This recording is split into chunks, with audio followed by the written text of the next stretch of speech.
Hello again, and today we're back with Mr. Aubrey Smith. Mr. Aubrey Smith is a World War II veteran. He's spoken with us about his experiences in World War II, and today he's back to talk to us about the history of the Southern Railway Company. Is that correct? Southern, you just told me and I forgot.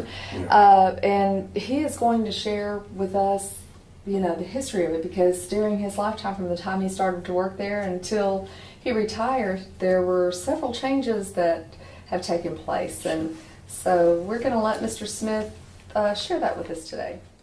But in the South, while I was in the South Pacific Theater War, well, during May 1943 is when I was sent overseas. During that time, I became a signalman, which required, among other skills, the use of Morse code by flashing light. And I enjoyed that, and I liked it. And but I knew that there were no comparable civilian skills. They told us that, you know, there was several jobs that you were required to do in the Navy, like a gunner's mate. You know, there's no such job as that in civilian life. So anyway, I didn't think I would ever be using the Morse code again after my time in the Navy. I told him I was looking for a job, and he said, "What did you do in the Navy?" And I told him, you know, I was a signalman, used Morse code by flashing light, among other things.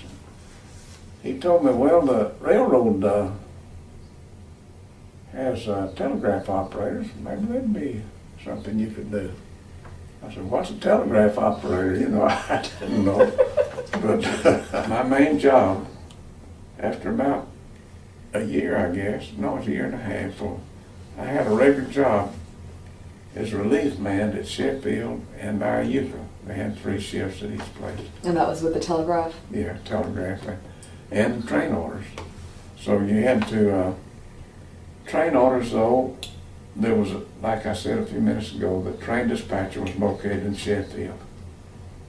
And it's like a party line, I guess would be the best way to explain it. Each telegraph operator at each town, like Leetontown, Creek, Memphis, Decatur, all the way to Huntsville, all the way to Chattanooga, you had a dispatcher telephone. It was like a party line. You just listened anytime you wanted to. In fact, that was a dispatcher's line. That was his working territory. And you might be listening when the train dispatcher would say, "Sheffield, Memphis," Forest Yard in Memphis. And if you happened to be listening, you'd answer. But if not, he could ring you. So he would ring you. He'd say, "Copy a train order," and we'd copy train orders like that, and hold those orders until the train crew was called for this. So you went to these places to, you know, get them to use the train to... Yeah, and I'd go to their places and see if they needed any cars, or tell them if they had any cars going to be delivered to them that day. And just handle the business. And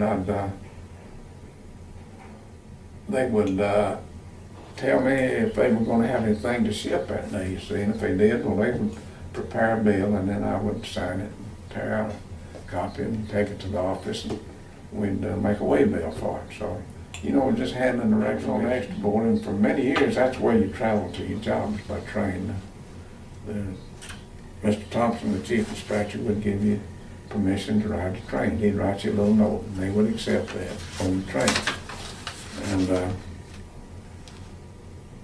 but we all knew each other very well. In fact, some of my best friends still are those people I worked with. In fact, I'm going to have coffee with one here at 2 o'clock. He's a retired engineer.